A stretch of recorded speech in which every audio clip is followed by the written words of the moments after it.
Music, episode, details. Let's talk about them. Midge is dead. Tell me the table read, what that was like when you guys found out that Midge was going to be dead at the end of the episode. Well, luckily somebody called her first and let her know. We were all a little bit shocked, I think, by it, because we felt like it came out of left field, which I think all of you guys are going to feel like as well, which is what they were trying to do. They were trying to reintroduce the BH, as we like to call him around Riverdale. I hate myself for that. We were trying to call him, or trying to bring him back in like an interesting and different way, and I think that was like the best way to do it. And also, it was visually stimulating. We knew the Black Hood wasn't gone. Everyone did. We knew at the end of the first half of the season, it was tied up way too nicely. Mm-hmm. A little bow on top. I mean, have the theories continued? Because I don't think they knew.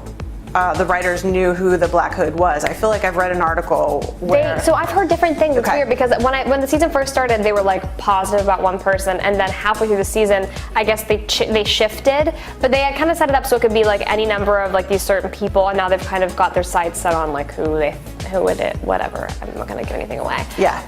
But yeah, I mean, we all knew, we were like, this has to be a red herring, and then Roberta like winked at me when I said that, and I was like, well, what are you trying to say? And he was like, you'll see. And that's like always his answer is you'll see. Because he wants us to be, you know, kind of like waiting for each script just like everyone else is waiting for each episode. He wants to keep us like excited and hungry for more information. But we can confirm it's not red herring Ethel. That was just a ruse. That was a ruse, but also I think it was that she was very suspicious in that whole episode, and her being so adamant about me not being Carrie, and then them getting that letter from the Black Hood. I think it all just kind of made it so easy and obvious. But when like two young kids are sleuthing, they're probably gonna look at their peers first. Let's just stay on the Carrie episode.